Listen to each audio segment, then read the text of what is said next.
alive! It's alive! It's alive! It's alive! Dominic Lawton can be wild. Welcome to the Bad Movie Cult.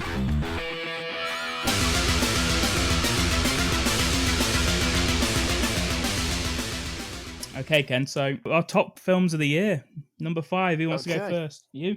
Right. No. I'm not going first again. This is you. You go first, and I will just rearrange mine into a list and make it only 5 as we go. Sounds good. Didn't I go first last time? Probably.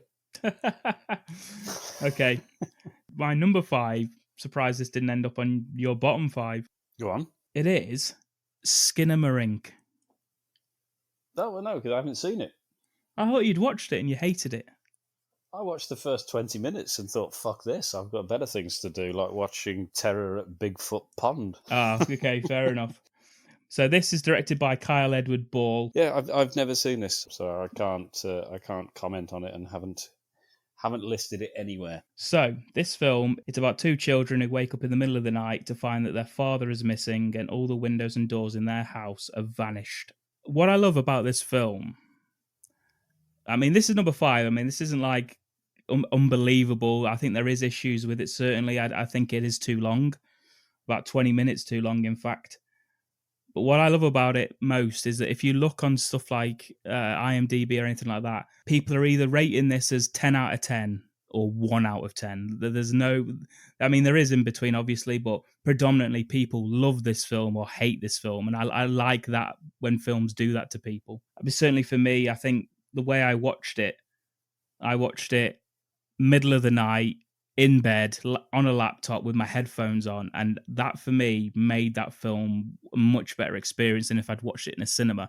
Now, I've also seen reviews that say you need to watch it in a cinema to get the effect of it. But I honestly think the best way of watching Skinner, because there's no cinematography to be looking out for. You know, whilst I do like the sound editing in it and the use of sound in it, I don't think you need to be in a big fucking cinema complex to enjoy it. I think this is absolutely tailor-made for watching on your laptop with your headphones on in the dark. That's how I watched it, and there was points where it did legitimately scare me, and horror films just don't do that to me anymore, which is why I liked it so much. You've got such young protagonists as well. I think it's a sister and a brother and a sister, and I think the eldest one's got to maybe be 5 years old, which is terrifying as well. And there's no adults in it. That safety blanket of an adult presence in the film is not there. You've just got these 2 children, a TV that plays old school cartoons, and this presence in the house that all it wants to do is make them suffer and torture them. And that is just, that premise itself, I think, is just a horrible but great premise. There's, you know, people say the film is boring, and I think for a lot of people it probably is if you're not in the right frame of mind to watch it and you're not invested into it. If you're doing other things, you got your phone with you or whatever, you're going to get out of this film what you put into it. I think you do have to try with the film, but I think if you do try, you do get a lot out of it. It gives you a lot of breathing time. There's a lot of shots of stuff and nothing happens. You'll see feet, you'll see side of the kids' faces, lots of things where it's just nothing going on.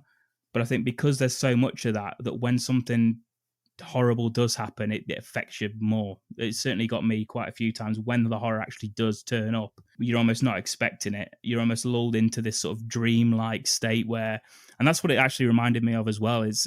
It reminded me of being a child and waking up in the middle of the night when the rest of the house is asleep and it's in pitch black darkness. You go to the toilet or whatever.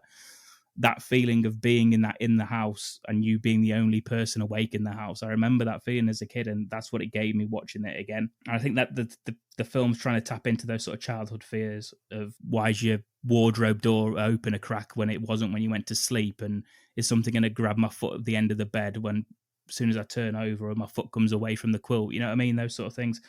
This is exactly what it's tapping into, and I had such a great time watching this film. Skinamarink. It's on Shudder, I think. Boring. Well, there you go. There you go, everybody. That is possibly the most in-depth review of a film we've ever done without any jokes or anything like that. I just let Dom go with that. Obviously, you probably fell asleep, similar to myself. But that's just honest, isn't it? Isn't that Dom just being honest about why he's enjoyed a film? Yeah. Is that what you want to hear? Probably not. What do you want to Arnie impersonations? How dare you, Skinamarink? I did not enjoy Skinamarink. I did not understand it. It's just some kids' fucking feet on a carpet. What the fuck? 25k budget as well, that film. I'm not surprised. It was fuck all happening. That's true. Yeah, I turned it off. It's just I don't want to watch some kids sit in a fucking room. See, even in this nothing. microcosm of two blokes on a podcast, one loved it, the other one watched the first 20 minutes and fucking turned it off. You know what I mean? I think you owe it to yourself, people, to give it a watch and make your own mind up. I think you'll either love it or you'll absolutely hate it. Can't believe you're using me as a bad reference to that film. Therefore, that everyone should watch it because I didn't like it.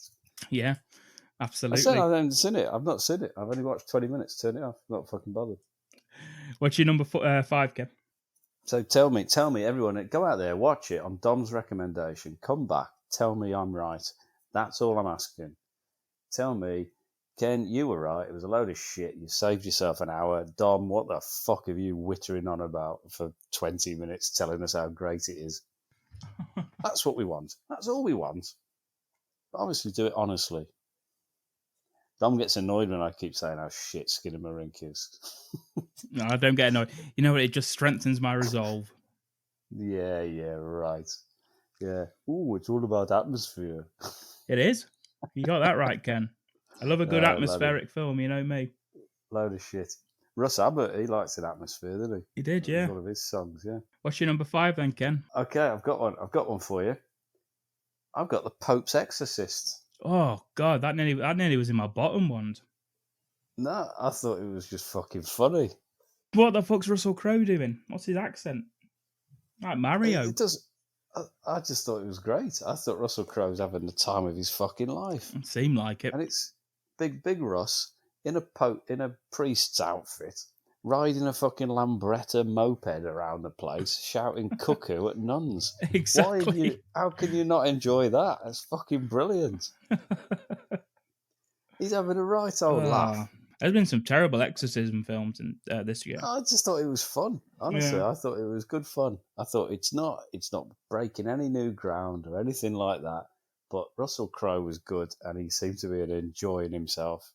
I thought to myself, okay, right, here we go with a franchise. And then at the end, it just said, he's dead. So he's like, the character he's played, he's dead. He died. And you think, oh, okay, so we're not doing a franchise. We're not doing a series of films or anything like that. That was it. One off. They got scared off by the new Exorcism, the Exorcist You think it trilogy. was? You think David Gordon Green's paid them all off and just said, look, Big Russ, leave it. This is my domain now. Yeah. No, I just thought it was good fun. I thought it was effective enough as it is. I mean, obviously, you get an Exorcist film, just any kind of exorcism film, sorry, and it's got to be the same sort of. There's not many ways it can go differently, is there, really? No. It is kind of, there's a priest, and there's the possessed, and that's it. I thought taking a Deborah Logan was a good recent. Yeah, no, there are some good efforts, but obviously, I mean, if this one, if you're going to have it based on reality, you've got to stick as close as you can whilst making it interested as you can. What was the two Asian ones that we spoke about to each other? Incantation was one. Oh yeah, that was a good one. I like that one. Was it Meditation? The other one? I don't think so. I think it just sounds like Incantation. That one. Yeah. What was it? The Medium. Yes, The Medium. Yeah, those two were good as well. Yeah, but I bet those cultures have got loads of shit ones as well. Yeah, they don't. No doubt. They keep thinking that's just a rip off of Incantation. Incantation was great. Yeah, but no, I just enjoyed The Pope's Exorcist. I thought it was good fun. I just laughed. Yeah, it just made me laugh. It just made me chuckle, and the time went by. I'm not saying it's the best film, fucking like definitely one of the top 5 ever made. It's just I just thought it was good fun. I enjoyed it. But when you watch Welcome to Bigfoot Pond, it looks like fucking Oscar worthy, doesn't it? Yeah. Terror at Bigfoot Pond, Dom. Not welcome. You don't get a welcome when you go to this pond. You just get a bunch of hippies in their fucking underpants. That's all you get when you go there. So your number 5's The Pope's Exorcist. Yes. And again, I'm trying to stick to films that you've heard of. Excellent. My number 4 is No One Will Save You. Ooh. Okay. So now, I've avoided this one. Oh, have you? How come? I just don't want to watch it. I heard that there's barely any dialogue to it, and I thought, I can't be fucking bothered. It's true. There's 3 lines of dialogue in the whole film. There you go, you see. This is Brian Duffield film. It's about an exiled, anxiety-ridden homebody who must battle an alien who's found its way into her house. It's on Disney Plus over here in the UK, and I think it's on Hulu for you Americans. Where did you get Pope's Exorcist, Kev? Physical media, man. Physical media. Okay, so you could probably find that. You could probably get that on Amazon Prime to rent if you wanted to. But yeah, No One Will Save You. I think, if anything, the third act of No One Will Save You is a bit all over the place to stop it from going up higher. However, I think it's Caitlin Dever, who's the main woman in it, is great. I thought the chase scenes and the way it builds up tension and is really well done, considering there's no dialogue, and I think it just ramps up and up and up, really puts its foot to the floor and doesn't take its foot off until the end. I enjoyed the alien designs. I enjoyed, as I say, the chase scenes, and yeah, really quite enjoyed it. I went in with no expectation of what the film was about, watched it, and yeah, very much enjoyed it. So give it a watch. No One Will Save You. Excellent stuff. Right, my number 4. It is Brian and Charles. Oh, that sounds familiar. What's that about? It is a British comedy, and it's rated PG, and it is from 2022, directed by Jim Archer, and it stars David Earl, who was in Afterlife TV series with Ricky Gervais. Oh yes, of course. I know you're talking about. Yeah, and he is basically the Joe Swanson character. If Joe Swanson wasn't already in that film or in that program, but this film, he plays a sort of isolated hermit guy doing a Talking Heads documentary on himself. So it's like kind of got a film crew with him, and he invents stuff that's basically shit. And on this one occasion, he invents a companion out of a washing machine. So he's got like a big box chest, because he literally is a washing machine with a fake head on top. And he gives it life, and it's just becomes his friend. And it's just really, really funny. What's it called? I'm going to write it down because I really do want to watch it. It's just called Brian and Charles. Brian and Charles. Yeah, so Brian is the human character. He's just a lonely, sad sack. And he creates Charles, who has a life of his own and starts to talk, and just then he starts to wonder about the outside world, which Brian doesn't want him to go and see, because, he wants to keep him there for himself, but it's also dangerous for a robot with a washing machine for a body, which is fair enough, Fair enough. Yeah, it's a very, very odd film, which you probably already guessed from the description, but it's really, really good. I enjoyed this one. I thought it was ever so funny. It's actually quite an emotional film as well, when he becomes best friends with his own robot, and yeah, it's just really entertaining without anything really happening, which I really liked. He just wants to go and see the world, because he's learning things. The robot, he's learning about the world through books and everything, and just wants to see it for himself. Whereas Brian just wants to keep himself to himself, and that's it. No, sounds good. I'd definitely give that a watch. It is. It's really well made. It's really well written. Some of it seems improvised, with him talking to himself, like just talking to the camera and describing what he's up to, what his latest inventions are. They're funny. His inventions are funny because they're all shit. But then, as I say, just makes this one out of stuff that he's got in his shed, and it becomes his new best friend. And that's it. It's a story about unlikely friendships. It really is an enjoyable film. I really enjoyed that one. It was one that my son had already seen, and he said it was very good. And I watched it, and I thought, yeah, you're damn right it is. That is very, very good. And where can people see that? Again, I got that one off. I rented it. I think you can rent it on Prime as well. So I don't think it's actually streaming anywhere, unless you want to look that up and find it for yourself. But I rented that one. But very enjoyable. Okay, so my number 3 is a film called Dinner in America. Ooh. Ever heard of it? No. Directed by Adam Raymer, or Raymeyer. Adam Raymeyer, I believe. This is about an on-the-lam punk rocker who hides out in the house of a local girl who turns out to be obsessed with his band. Oh. He wears a balaclava when he's on stage to hide his identity, so she has no idea he's the lead singer of the band that she's obsessed with. It stars Kyle Gollner and Emily Skeggs, and they are fucking great in this film, both of them. He earns money by doing paid medication experiments. He does that. He's like fucking aggressive and just sets fire to people's property and just this fucking lunatic. And she's this sort of on the spectrum girl who he sort of takes advantage of and lies low in her house while she's on the hiding from the police. And just their relationship and how they sort of start to become friends and is really, really nice, to be honest. It's a really great a lot of people compare it to Napoleon Dynamite, and I can see why people would say that. It's very much does have that about it with the humor. It's really funny. Leah Thompson's in it, little cameo from her, who is the mom from Back to the Future, and she's in Howard the Duck. Yeah, very, very sexy in that. Yeah, sex with the fucking duck. Yep, and there's a song in it. Than that. Yeah, the two main characters, they make a song in the basement at one point, which I'm a big fan of. I've got it on my Spotify playlist. I saw someone in 3 words describe this film as unconventional, aggressive, and heartwarming, and I think that's a great way of describing it, and I would recommend this massively to anyone who hasn't seen it. If you liked Napoleon Dynamite, I think you'll like this. Nice. And that is, I think it's definitely on the Arrow video player for streaming, but you can also rent it on Prime. Dinner in America. Good stuff. Written it down. Your number 3, Ken? My number 3 is Talk to Me.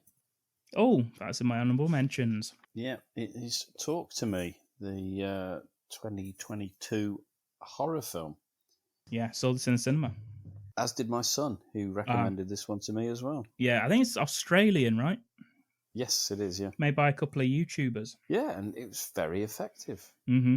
Yeah. Yeah, I like this one. It was again a kind of coming of age thing, isn't it? Where she just wants to be accepted, does all that business, and it's about a young girl who goes to a party, and as you know when you go to a party and they suddenly get an embalmed hand out and start fucking around with it and become the conduit of spirits. Yes. Say the other party that you've probably been to. Yeah, and also that opening scene in that film where it's that lad that goes into a different party, ends up getting himself stabbed. I thought that was a good opening. I think the whole thing's very good. As soon as they start doing that, I mean, it's kind of like a teenage angst, like awkwardness part of the film. And then suddenly when they start like doing the spiritual bit, it's just a total shock to it that it's very seriously done. Yeah, so it's almost kind of like a reference for sort of like party drugs, isn't it? This hand that they bring along. Yeah, they become more and more reliant on it, aren't they? And that's how they all become friends, and everyone wants to be part of the group that does the hand, and she does it to try and like fit in. And the other one does it for her mom, try and find her mom.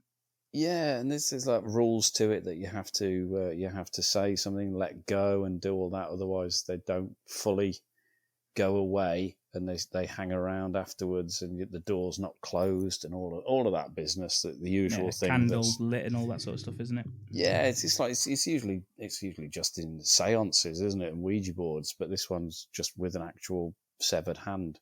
Yeah. An embalmed hand. The way it's done, I think it's very good. I enjoyed the way that it moves between kind of teenish comedy, school life, and just outright horror, and some very, very good violence in it as well. Say that when the brother goes and does the seance with them, and he gets sort of trapped in the exactly. That's like brutal. There's some nasty bits in this as well. Especially with that brother. Actually, when he's sort of self-harming it, some absolutely brutal parts. Yeah. It's like I don't know. It's kind of like they're just not scared to show you stuff. Yeah, and they really just go for it. And I really enjoyed this one. I thought it was very good. I liked the feel to it. I like the characters. There is bits of like comedy in it. Even when dealing with the spirits that are following them, and they've not closed it properly, and it keeps like coming into their real life. But even that's like little bits of amusement, but at the same time, bits that are disgusting. yeah. I mean, in a year as well where we had quite a lot of these sort of little known horrors that turned out to be really good. I think this one's right up there. I really enjoyed it. Yeah, I like this one. I like this one, and I probably will watch this one again at some point. It's one of those that it's not just a one watch and move on. I'll probably go back to this one and give it another shot. Yeah, no, absolutely. I totally agree with you on that. That was in my honourable mentions. Talk to Me. I think that's probably not long out the cinema, or maybe it is by now. I'm not sure. Don't know if it's streaming anywhere. Right, I'm going for a beer. Hang on. It's alive! It's alive! It's alive! Okay, my number 2 is All My Friends Hate Me. Okay, yeah, I remember you mentioned this one. Yes, I watched this back in January. I didn't even realise this would have been eligible for this list because I thought I'd watched it the year before. But this was one of the first things I watched this year. It's a 2021 release. It's basically about a guy called Pete. He's cautiously excited about reuniting with his uni crew for a big birthday weekend. But one by one, his friends slowly turn against him. Is he being punished? Is he paranoid? Or is he part of some sick joke? This is a very small, like just a group of friends, is the whole cast, all set in this manner. And I fucking loved this film. I really, really enjoyed it. I love the performances. The dialogue is on point.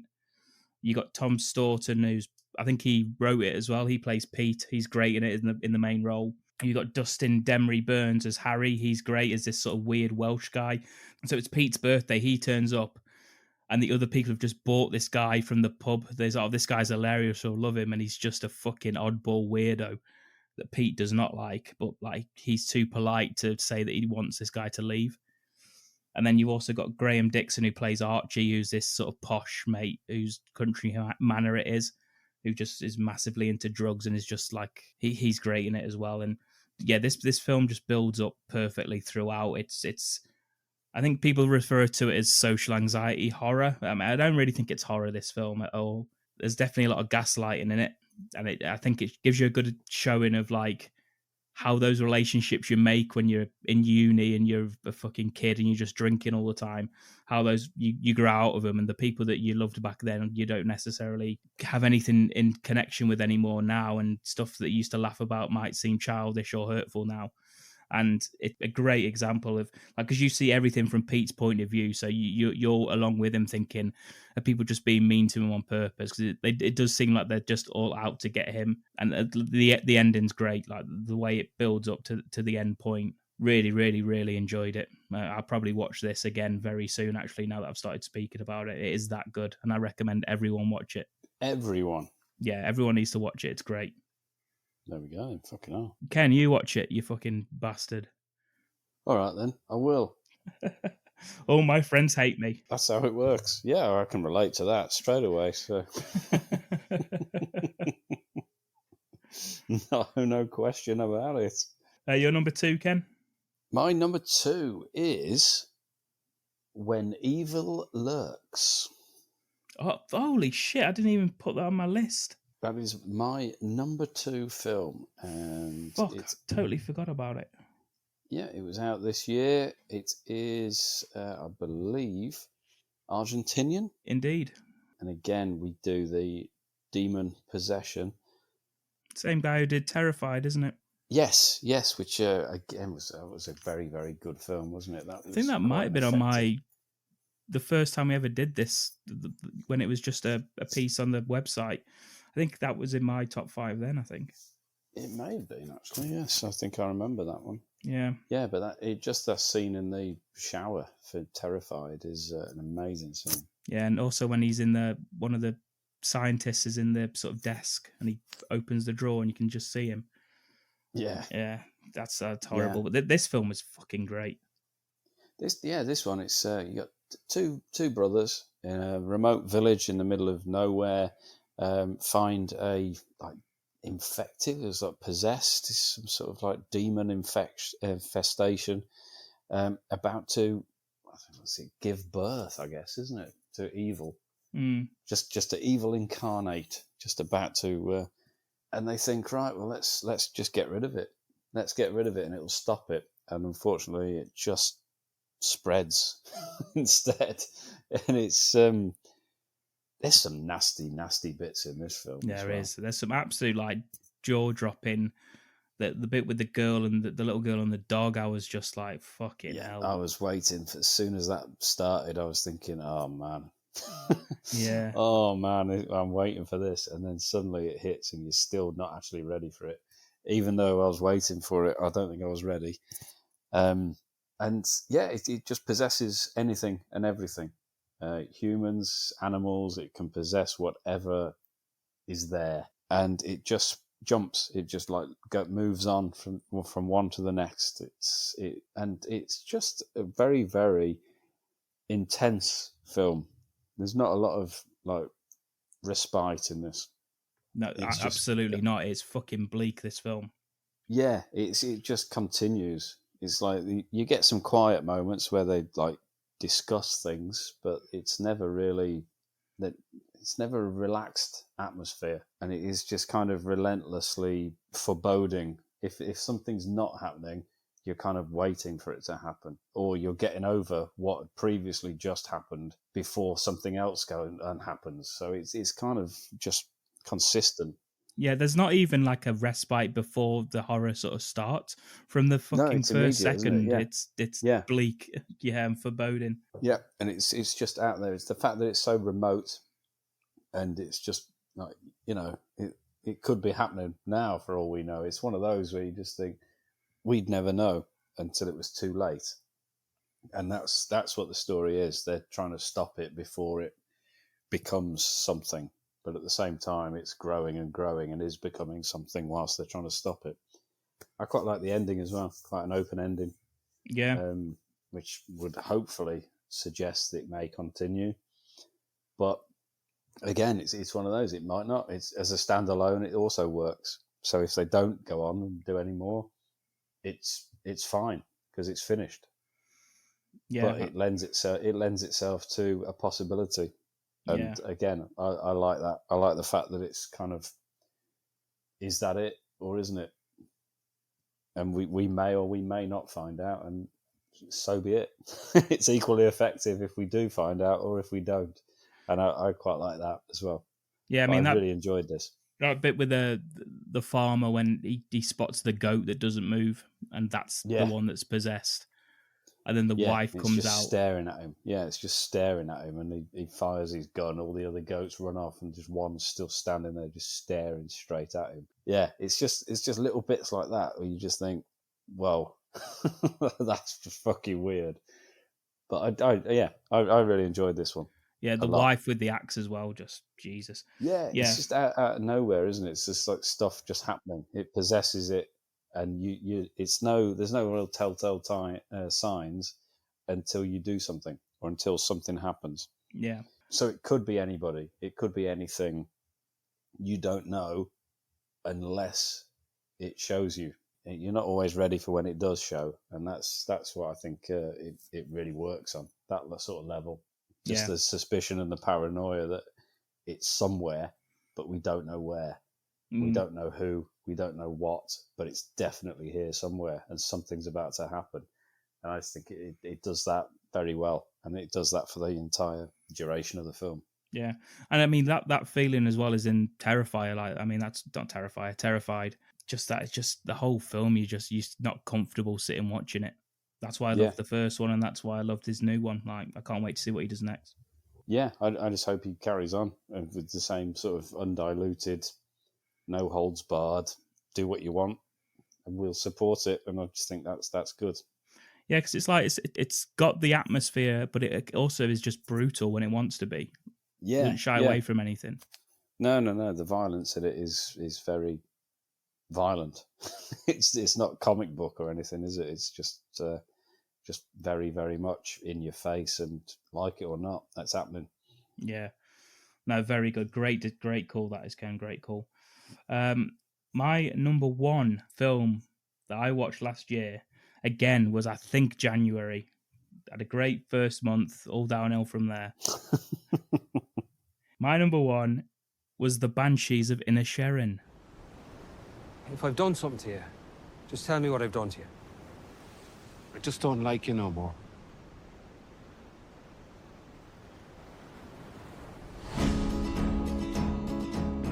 Have you been rowing? Have you been rowing? Have we been rowing? Well, you are rowing. It does look like we're rowing. You can't just stop being friends with a fella. He's dull, Siobhan. But he's always been dull.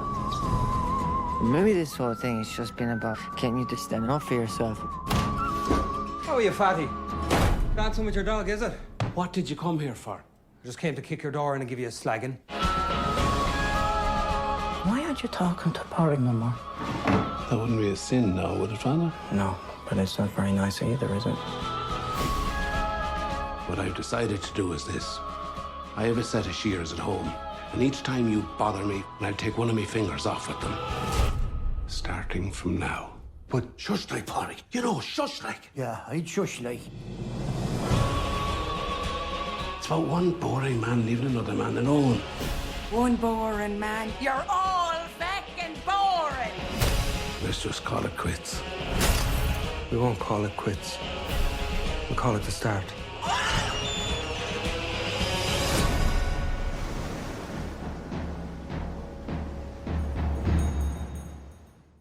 Fucking her. So it's Martin McDonagh's film. He obviously did In Bruges, Seven Psychopaths, Three Billboards Outside of Ebbing, Missouri. And it's about two lifelong friends who find themselves at an impasse when one abruptly ends their relationship with alarming consequences. Fucking great performances. There's sort of four main actors in this. Colin Farrell is great in it. Brendan Gleeson's great in it. Kerry Condon plays Colin's sister, also great. And then Barry Keoghan plays sort of the village idiot sort of character, and he's brilliant in it as well. Did you end up seeing this one? No, not yet. Oh, really? No, I've still not seen it. I'm kind of just waiting for when I feel like I'm going to be in the mood to. Yeah, I get you. Because although I don't really know what happens, because I've avoided reading stuff, at the same time I'm thinking, I don't know if I'd actually enjoy the film to the point of actually like enjoying myself whilst I'm watching it.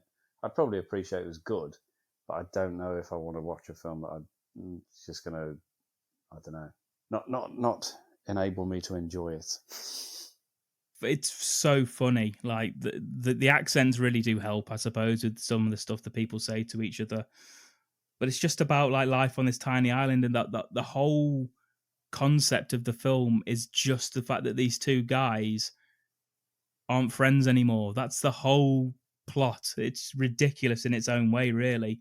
But I suppose back in the 1800s, and there's about 12 people on this one island, that sort of stuff is big news. You know, there's a war going on in Ireland over the other side of the ocean there. Well, I think that the Inisherin's like a fake island just off Ireland itself. So in Ireland, you can see that there's gunfire and there's wars going on. But, you know, over on this side, this is the big news, and it's so funny. It's so sad. The film itself, the cinematography is amazing. They had this old woman hand make all of the clothes for the film to give it that look. That's great as well. I mean, I know Martin McDonagh was a playwright, and I think this originally started off as a play, and you can tell it feels very much like a play. I also love the fact that the sister's kind of the only one on the island who can see everyone for who they are and the plot for what it is, which is like, it doesn't fucking matter. Who gives a fuck?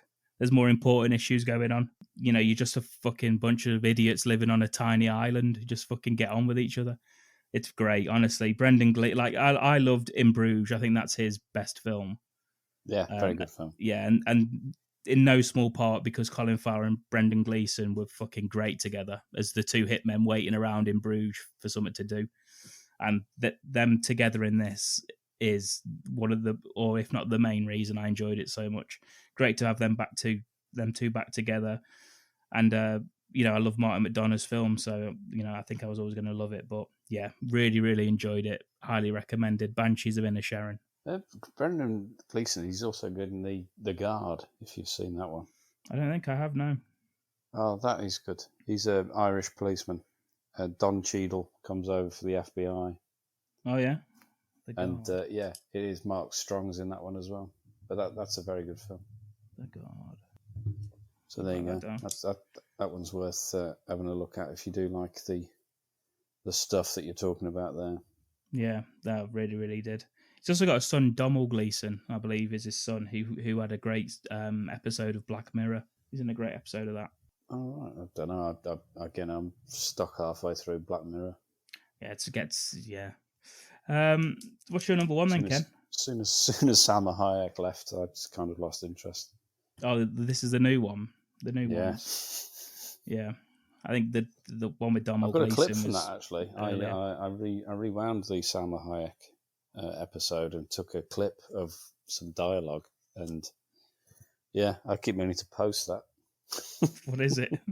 It just sounds like the exact dialogue that we would put it for her to say. Fantastic. Yeah, it's Salma Hayek talking about her anus. And when I watched it, obviously, I was fucking rock hard and aroused as hell. But, thanks for the imagery. Yeah, no worries. I'll post the pictures as well if you like of me watching it. Obviously, you'd have to zoom in. just the reflection in the screen. Yeah, just me with me little half on. Little Kenneth. Yeah. Tiny Kenneth, it's called. What's your number one, Ken? Anyway, yeah. Enough about my penis. My best film that I watched in 23 was John Wick 4. This hit goes out to you, Mr. Wick. 42 regular, wasn't it? Yeah. And so it begins. Yeah. I'm living in this time behind enemy lines, so I got mine. I hope you Challenge you to single combat. If you win, you'll have your freedom. And when I see you, I'ma take what I want, so Amen. you ain't real, hope y'all feel the wrath of the devil.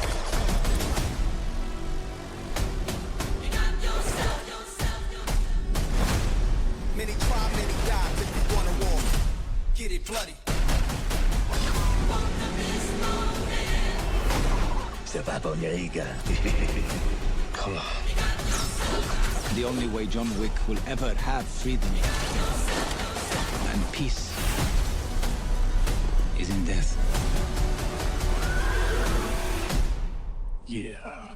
Not really.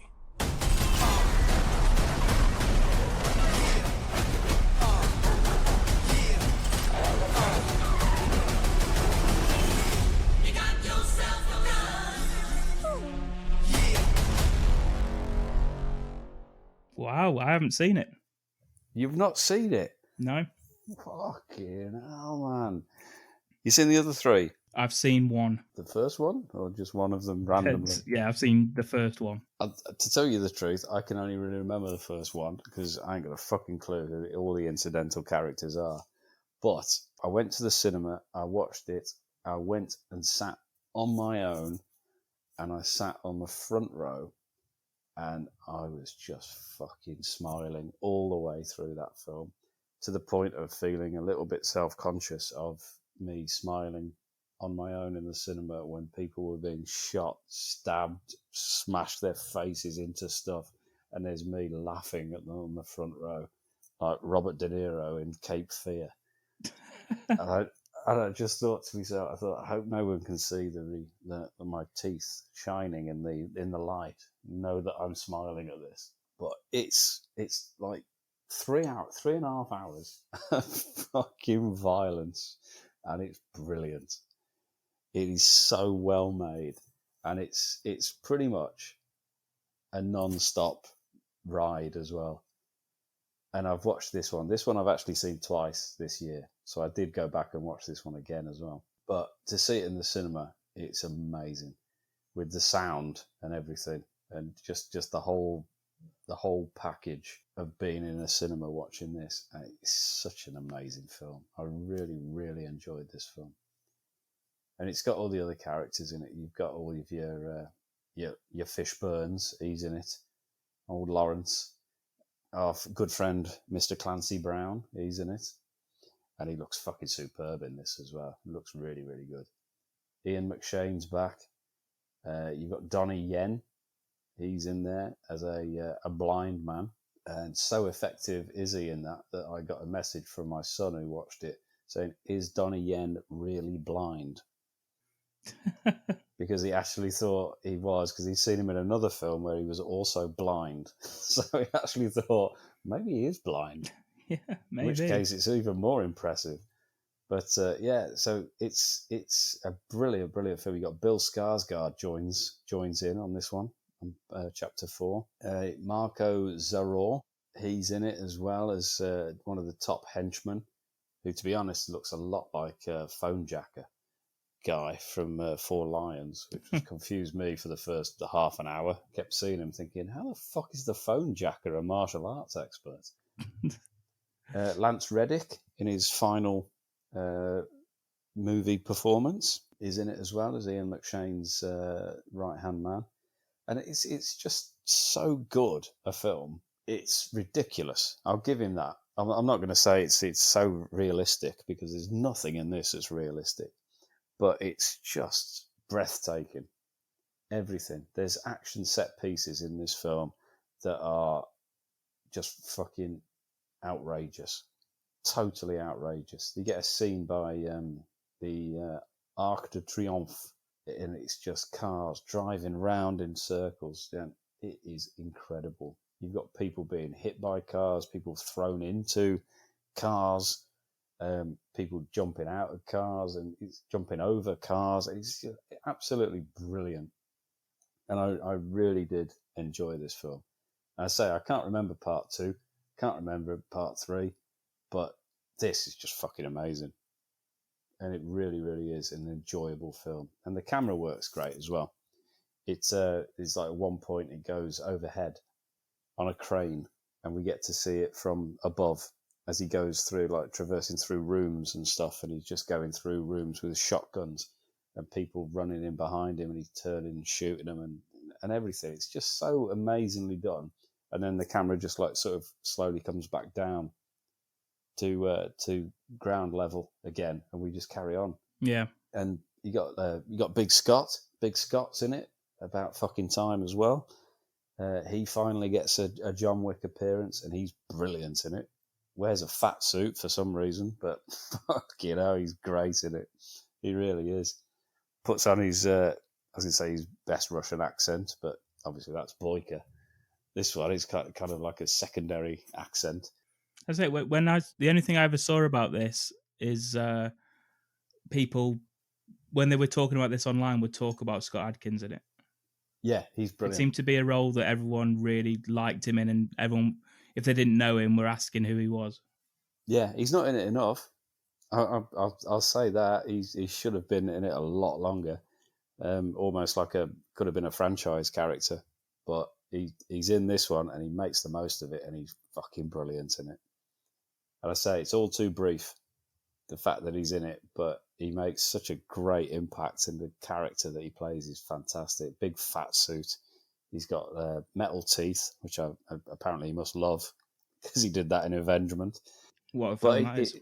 Yeah, exactly, yeah. and he does it again in this one. But the fights in that it's just amazing. Honestly, everything in this is just incredible. The gunplay, sword play, it's like the martial arts in it. The violence of it. Keanu Reeves gets like thrown out of a window on his way down, smashes onto the roof of a van, and then hits the floor, and then just gets up and runs off. It's like just absolutely amazing. And I watched it twice this year, and both times I have just been smiling at the end of it and just thinking, fucking brilliant. And at the same time, I'm going to say it again, Keanu Reeves is not a very good actor at all. Oh, this beef with you and Keanu Reeves. It's not a beef. Honestly, his catchphrase as John Wick is, yeah. Right? That's it. It's one word. It's just the word, yeah. And he fucking says it unconvincingly. How has he even managed that? So maybe he is good, because to unconvincingly say, yeah, it's just quite a talent, I'm guessing. But he's great in this film. He hardly speaks, which is probably why it's so good. But when he does speak, it's just ridiculous. But honestly, everything in this film is good. All the characters are good. They're played magnificently. The stunts are amazing. I've never seen anybody fall down as many steps as in this film. I know you talked about The Exorcist earlier. There was only 39, I believe, on that staircase. In this one, I think it's about 222 or 227 or something like that. And Keanu Reeves falls down fucking all of them, more than once. It's amazing. And in one extended shot of him just falling down stairs, it's like repossessed. Honestly, it's great. Everything about this film is brilliant. Even the ending. The ending's good as well. So the ending, it might go on, it might not. Either way, I'll be fucking happy again. It's one of those that just ends where you just think, so hang on a minute, and you think, actually, who fucking cares? We'll just find out. And stay for the end credits, people, okay? I spoke to a guy that I watched this. He loves these films, and we were talking about this. And I said, what about that end credits, the post-credits scene? And he never stayed, because he'd already been sat there for 3.5 fucking hours, and he just pissed off and left. But there is an end post-credits scene. Not for long. Not for long. It's probably about 10, 15 seconds of footage, but it gives you something. But what a fucking film. Really, really appreciated this film. Really enjoyed it. And that was me sat in the cinema on my own, laughing at people being shot, stabbed, maimed. Brilliant. Excellent. Well, there you go. John Wick, Ken's number one film of last year. No mention of Nick Cage yet. No, I've got an honourable mention. Yeah, me too. Just to run them down, the top fives, whilst Ken scrambles to find out what his actually were, I'll do mine. So my number 5 was Skinamarink, and my number 4 was No One Will Save You. Number 3 was Dinner in America. Number 2 was All My Friends Hate Me, and number 1 was Banshees of Inisherin. I've got in at number 5, The Pope's Exorcist. At number 4, it's Brian and Charles. At number 3, Talk to Me. Number 2, When Evil Lurks. And number 1, it's John Wick 4. At number 4, it's Brian and Charles. Hello there. Welcome. And I think that this is the first year we've been doing this that we have not duplicated either choice of any list. Yeah, I think that's true. I think we would have if I'd have remembered Evil Lurks. I think that would have been on my list, but I fucking forgot about it, didn't I? So, Go on, what honourable mentions you got? So we'll rattle through them. I'll do one, you do one, yeah? Okay, go for it. Okay, so first one I'll say is A Wounded Fawn. Oh, yeah, I watched that. I watched that this year as well.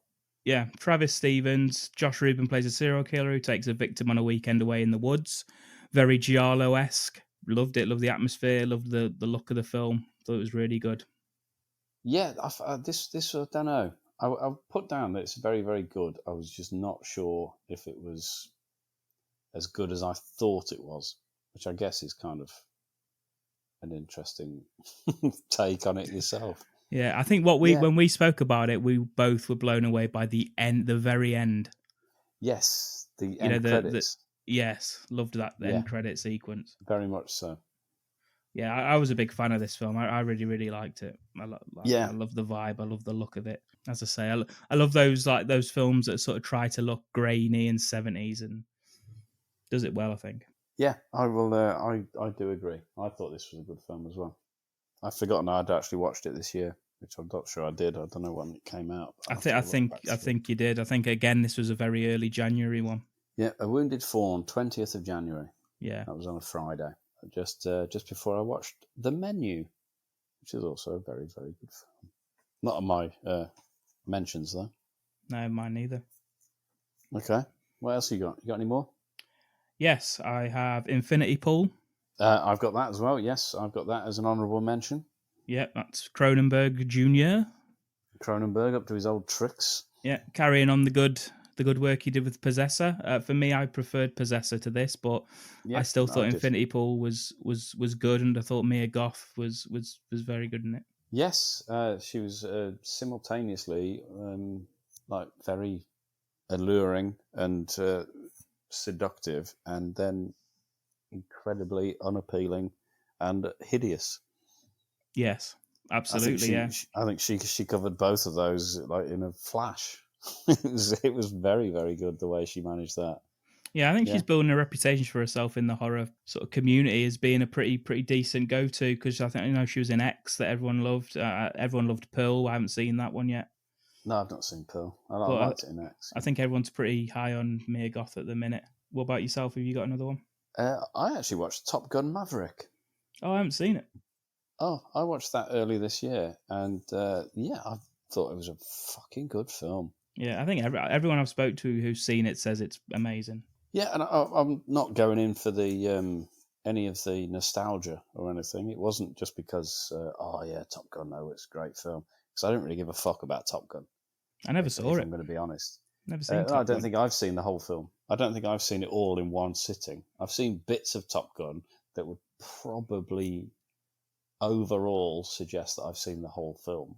But I've never just sat down and watched Top Gun. But this one, I don't think you need to. It doesn't really carry on. It mentions a few characters and it goes back a little bit to, oh yeah, I remember you from. But they're only talking about the film Top Gun, so you don't actually need to know their story. And no, it's just a very, very effective film. Tom Cruise looks exactly the fucking same as he did in Top Gun anyway, somehow, whereas everyone else looks a hell of a lot older. But I just thought it was a really good film. And it's not anything groundbreaking. The plot is pretty much fucking minimal. They don't really have to do much. It's like just a very basic, this is your mission, and that's basically your plot. That's it. You've got to get them all ready, and that's it. That nothing else. Just go for it. But the way it comes out it's very, very uplifting kind of film, and it's one of the adrenaline pumping films with the music kicking in and everything, and you just kind of like, fucking yes. And that's the film, and it ends and you think, it's fucking good. That I get to I can say that I thought the film's good, and the only reaction I get from the wife, if it's a good film, and this is my barometer, if it's actually legitimately good, her reaction is, yeah, it was all right. And that's it.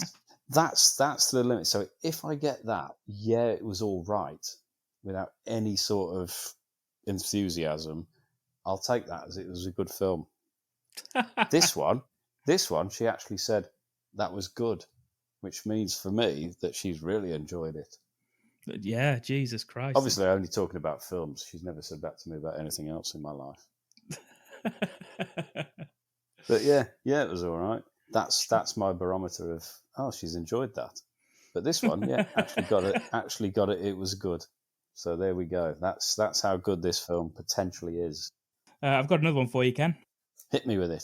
It's Nicolas Cage. Yes. It's Renfield. Oh, okay. I went in with this thinking... Not seen it. Have you not? I went in with this thinking, I don't know if I'm going to enjoy this, to be honest with you. I was interested because obviously he was originally, in terms of iconic vampires, we had first dibs on him with Christmas for R2. Yes, yeah, of course. We've we created the Nicolas Cage as a vampire. Never mind Vampire's Kiss. This is a proper old school. Yeah, But lots and I mean, I've been told I say fun that films are fun too much, so I was trying not to, but I'm going to say it. Renfield is a very fun film. He's having a great God, not again. He's having a great time playing Dracula. Nick Cage is. It's gorier than I thought it would ever be. Action scenes in it are really, really good. I had a great time watching it. Surprised. Yeah, I am. I'm quite surprised by that because the reason I haven't watched it is because I just think it looks a bit shit. Yeah, Like exactly. Kids film kind of thing. I literally watched it because I just saw it just on Amazon, I think it was, and I was like, not not much to do, so I thought, I'll watch it, and yeah, I ended up really liking it. So Nick, there you go. You're on the list at least once this year. All right. Well, I watched one then. I watched one the other day. In fact, it was Thursday. So yes. Oh no. Obviously, you don't know what fucking day we're releasing this. It doesn't matter, does it? I watched this a couple of days ago, and it was Sympathy for the Devil, starring Nicolas Cage and Joel Kinnaman. And Nicolas Cage has got red hair in it, which apparently on day one of shooting he just turned up with. It was not part of his direction, his character. It was just like turned up with red hair to start filming this film. And it's basically it's Joel Kinnaman plays a guy who's on his way to the hospital. His wife's just having a baby, so he's on his way there, and in the hospital car park, Nicolas Cage gets in his back seat, pulls a gun on him, and tells him to drive. And they're off. They're on their way somewhere else. And along the way, things happen, and it's just I don't know. The film without Nicolas Cage being in it, this film would have been just whatever. There's loads of films like this. It's just okay. But again, Nicolas Cage in this seems to be fucking loving it. He puts a jukebox on at one point and does a bit of a song. He does a bit of a dance. He's fucking got his crazy eyes on, and he just seems to be really, really enjoying himself. And that comes across the screen, and I was enjoying it. And I just thought, that is nothing new. Nothing they do in that film is new. But his performance, Joel Kinnaman's good as well. He's very effective in the other role. And it takes you to certain points, but then doesn't go that way. It goes the other way, and I enjoyed it. I enjoyed that one. It's probably not going to be anyone else's top 5, top 10 perhaps even, but I knew we were going to bring Nicolas Cage up at some point, and I think that in the last week that I watched it, that's got to be one of my favourites I've seen him in this year, just purely because of his performance and the energy he puts into it. What was that called again? It's just called Sympathy for the Devil. Right. I text my son saying I'm watching Sympathy for the Devil, and he just put, "Oh right, what's the nature of its game?" Very good. And I wrote back, "That's what's puzzling me." And he just sent back superb and a laughing face, and we just didn't speak again for the rest of the film. Just a little bit there, a little bit of enjoyment there about song lyrics and film titles. Very good. Yes, everyone, he's exactly the same as me. So there's I spent quite a bit of time in Liverpool this year, and a new favourite cinema of mine. There's a cinema in Liverpool called Fact. If you live in and around Liverpool, any of our listeners, go to Fact and watch a film there, because it's great. I really, really enjoy going to that cinema. And in fact, I went on my own to that cinema. I literally went up to Liverpool on my own. I had a little look around Liverpool, and then ended up going to the cinema on my own to watch a film. And that film was called Anatomy of a Fall. Have you heard about this film? Yes. Yeah. So I'm looking it up now, though, because I'm not sure I've seen it. No, it might even still be in the cinema now. It's about a woman who's suspected of killing her husband, and it's about her son who's blind, and he faces the moral dilemma. as he's the main witness to it. And it's very talky. All the films I love are pretty much like that, just much talking.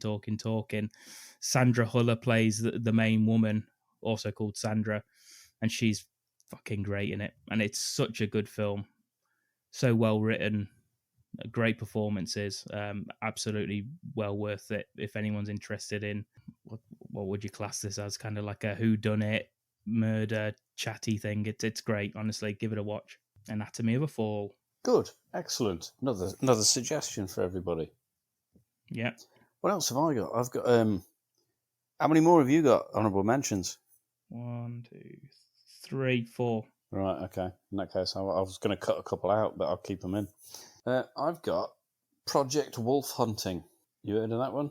No. No, it is. I think it's, I don't know where it's from now. It might be Korean, and it's basically a load of prisoners all get put on a boat because they're being transferred, and they're all the most violent fucking criminals you can get. You know, because it went well in Con Air, so they do it again, but on a ship, and they escape and start killing everybody.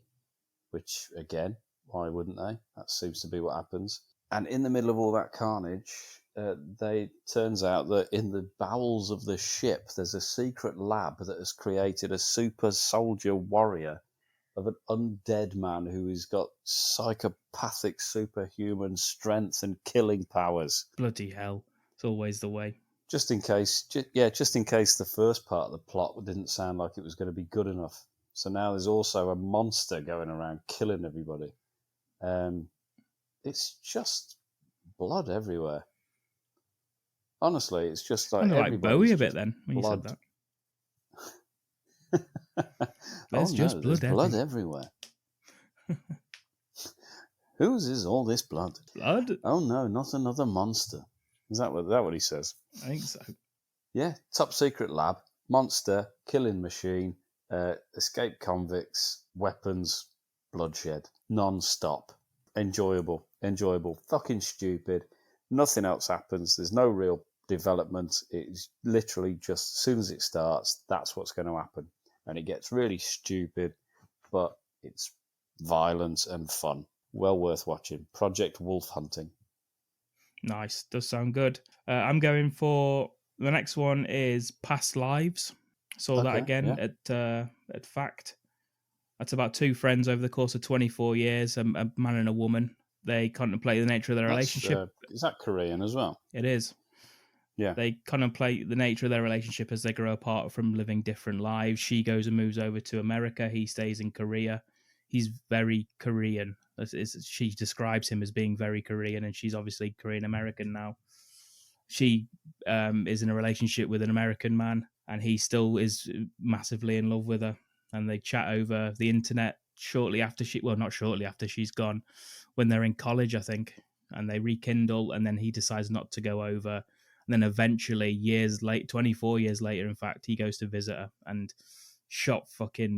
there's some amazing shots in it. There's a shot where their children, I think it might be the last time they see each other before she moves away, and they walk up 2 different stone steps away from each other. And just the way it's shot, it's so beautiful. And there's a shot in front of a carousel that's amazing. It's such a really, really nicely directed film, and the film itself is so good. And I like the fact that the American sort of husband, boyfriend, partner, whatever, I think it's a husband.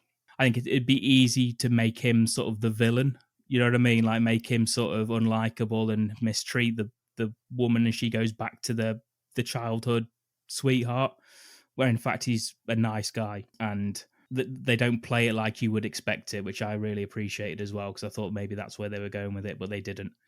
Directed by Celine Song, and very, very much one to watch. I think I really, really enjoyed it. Nice. You got another one? Not sure I'll watch that one though, to be honest. Sounds a bit like for girls and shit. Still, never mind. Yeah, I've got one. I've got another one, and it is called Bloody Hell. What, you were right? What's happened? No, that is the name of the film. Oh, I thought something happened to you. I thought you. No, not at all. It's just called Bloody Hell. And it is a very simple story. It's a man with a past who goes to Finland to escape the whole thing and ends up in a world of trouble. He's taken hostage by a family, and he's just kept in a cellar. And it's just really good. It's just, I don't want to give too much away because it is actually quite a surprising movement of film. And the one bit I didn't like was that the character appears and talks to himself. So like he's kind of like narrating his own stuff, saying like, what are you doing? Why don't you just do this? And I don't really like that. I don't really like it when that sort of happens, where the character comes out of himself and just sort of plays the devil on the shoulder kind of thing. But in this occasion, I didn't mind it, and he's quite funny. He's quite a likable guy, even though he's a bit of a dick. But yeah, he just gets taken hostage by this family. It's violent. It's funny. It's I don't know. It's kind of like politically incorrect. It's just kind of amusing. A bit of xenophobia in there as well, it being like a foreign place, and it's just unusual. The people, when he gets there, they're exactly the same to him because he's not from there, and it's just good. It's good. It's like there's the family that kidnap him are all maniacs, and he's a bit of a fucking dick himself, and he's done stuff, and the whole thing is just quite enjoyable. It's just fun. But that's one that I don't know if people will have heard of. It's from 2020, so it's been out a while. I think I got it on Prime again or Shudder. It was one of the two that it's one of those that's just like under radar, but I enjoyed, and that was just simply called Bloody Hell. Nice. I think those are the best recommendations anyway, isn't it? Ones that people might not necessarily have seen. I just found it. I put it on my list. I put it on my list because it was called Bloody Hell. It was an 18, and it was like violence was one of the taglines or one of the words to describe it. So I put it on my list, and then one day I was just bored, and I thought, go on then, let's watch this, see what happens. And I thought, that was fucking good, that. Liked it. There you go. Bloody Hell. Bloody Hell. I liked it, Bloody Hell. I'm going to do a quick fire too, just to rattle them off, get them out of the way. Go for it. Scrapper. You heard of Scrapper? No, unless it's Scooby-Doo's young nephew. No. It's about a young girl whose mom dies. She ends up living on her own on a council estate, pretending that her uncle lives there with her to stop the council coming around, taking her away, putting her in a kid's home. Social services? Oh, yeah, that's it. Social services. Yeah, stopping social services from taking her away. Meanwhile, her biological dad, he turns up, tries being mates with her. This girl's very streetwise. She steals bikes to make money and all that sort of stuff. And it's just about the relationship between the dad and the daughter. And it's a British film. It's really well acted. Great script to it. Really enjoyed it. Scrapper. Similarly, or not very similarly, but sort of watch them very, very close together. The Unlikely Pilgrimage of Harold Fry. Don't know if you've heard of that one. I have, but I won't ever watch it. Yeah, Peter Broadbent goes to see his old friend from work, I think, an old female friend from work who's dying, and he decides to walk there from the arse end of nowhere to the other arse end of nowhere, right the way across the UK, very Forrest Gump-esque. And I really enjoyed that. I thought Jim Broadbent, isn't it? Yeah, what did I say? The old Wolves player. You said Peter, yeah. Yeah, sorry, Jim Broadbent. Not the Wolves player from the 1950s.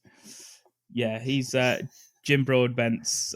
He's really, really good in it, and I would also recommend that. I thought that was decent. Well, my son and my mum actually were discussing this yesterday when they were both at my house. They were discussing that film, and I was just like, whoa, what film are you talking about? Because I was thinking they were going to spoil it, and they told me what it was about, and I said, no, you can carry on because I'll never watch it. No, it sounds a load of rubbish. There you go. Interesting fact there, isn't it? Yeah, just talking about Peter Broadbent, the Wolverhampton Wanderers player from the 1950s, having a long walk. And I thought, I'm not interested. Meanwhile, his brother Jim. Right. Meanwhile, yeah, he's a good actor, so I'd watch that. Right, do you want my... I've got another two then, if we're just finishing this one off.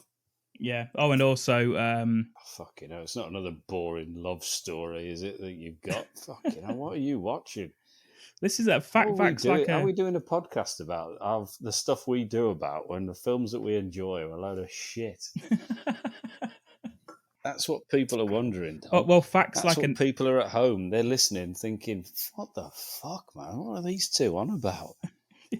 Well, facts like an independent cinema, where there's a lot of independent films. So that's a lot of what I watched this year. All right, hang on a minute. Are you getting paid by them? If you're fucking using this podcast to get paid by Fact Cinema in Liverpool, you better not be. I fucking wish I would be. Got free entry. If you've got a share. Not after you just shit all over them for the last 5 minutes. Not them. I'm shitting on the films they're showing. There's no reflection on them. Unless that's exactly what it is. Yeah, I think that's exactly what it is.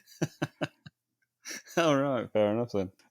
Also, Wes Anderson, Asteroid City. Watched that, enjoyed that as well. I'm a big Wes Anderson fan, so enjoyed that. I actually thought you were talking about a film called Wes Anderson. And I was thinking, what's that about? I thought they just lost somebody called Anderson. He's out in the desert or something. Yeah, it's Anderson's not come back. Arnold Schwarzenegger. Where is Anderson? Sounds awful. Good memories of that. In fact, drinking red wine, watching that film, Ken. Fact.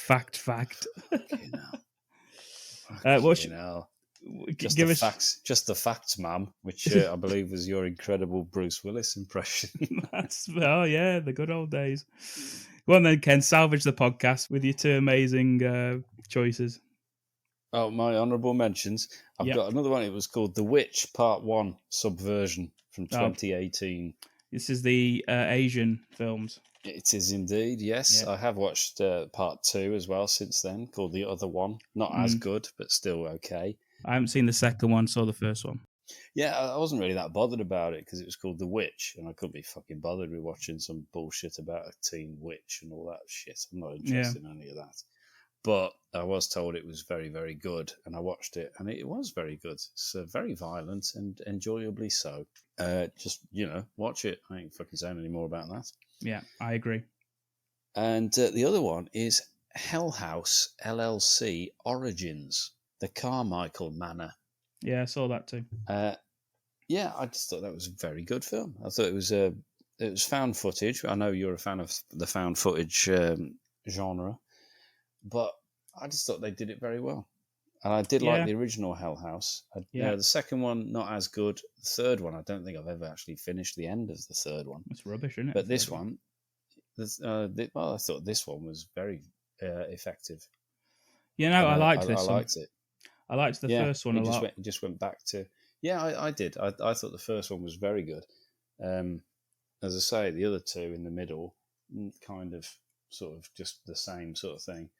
But this one, I thought was top-notch found footage, scary fucking clowns, that kind of shit. Bouncing balls where bouncing balls shouldn't be. Shouldn't be bouncing. That kind of scenario. And I like this one. I liked it. Yeah, I did as well. I liked when she's on the Zoom call and she's throwing through the pictures and then they start just showing... actually going up the stairs towards her. I thought that was good. Yeah. The house that she's in. Yeah, photographs of the house she's in, moving closer to where she is. Yeah, that kind of... Yeah, it was just good. I thought it was a good addition to it. Yeah, no, I totally... I'm going to say big fan of found footage, so I enjoyed that one as well. Right, well, there you go. There's a million good films that we watch this year, like we do every year. We choose a million things to say that we enjoyed, and we do 5 or 6 to say that we didn't like. And there you go, choices galore for you guys to watch. I think there's some Imagine if we did. Imagine if next year we just do our top million each. To be honest with you, though, I think there is some legitimately good recommendations for films that people wouldn't have seen from both of us. So I think it's been a good list this year. Well done, Ken. Thank you. Well done, Dom. Thank you very much. We just congratulate ourselves because nobody else fucking does, so we'll have to do it ourselves. Exactly. And well done, you guys. Thank you for listening to us for another year. Thank you for listening to another Best and Worst of. Hope you enjoyed it. If you did, give us a like, thumbs up, subscribe, all that usual goodness. If you didn't like it, keep that thought to your fucking self, eh? Yeah, do you know one of the worst films that I didn't put on was the one that the director messaged me and started calling us names. Oh yeah. I didn't even say it was that shit. I just said, "What the fuck's this all about?" That kind of thing. Yeah, got a message. Everyone at home there listening. We were called smug cunts, if you can believe that. Can you? Surely not. I think some can. We were also called giggling like schoolgirls. That's at our own jokes, which I think fair. Yeah, hit the nail on the head there. I can't argue with that one. And we were called failed film students living off our parents' money in their basement, which again, yeah, spot on. Yeah, definitely. Yeah. It's a bit weird though because I'm living in Dom's parents' basement and he's living in my parents' basement. So what the fuck happened there? Yeah, that was all based on a film that I didn't particularly enjoy, but also never really said was that bad. And I've avoided that this year. I've avoided putting it on my list because I don't want to be bringing that up again. You know, I think we're happy now between us. We've become the very best of friends. Wasn't David Gordon Green, was it? Not this time, no. No, it will be next year, will it? After what I've said about him in the last two ones. Well, let's hope he gets in contact through social media because it's me that does it. So I'll be answering on your behalf. Excellent. And I will be scathing. I will be so scathing. Speaking of social media, you can find us on Facebook, Instagram, Twitter, or X, or whatever the fuck it's called nowadays. Just search for The Bad Movie Cult. You can find us. There's a discussion group on Facebook. Come and join everyone. There's loads of fun going on over there, probably. Spoken like a true member of the group, Dom. Yes. I think everyone's having a lot of fun there over probably is. I don't know. There's probably a couple of comments in there by now. Normal service will resume. As of next episode, we'll be back with another movie review deep dive and film pitch right here on the Bad Movie Cult podcast. See you next time, Kenneth. Bring your fucking A game. Onwards and upwards for 2024. I'm a watermelon landing to your driveway. Crack me open so I feel the air inside me. Like a tongue in my eardrum, dum-dum. Music boyfriend and your yum-yum. Call me and I'll come. Fuck the rest of them. Fuck 'em all but us.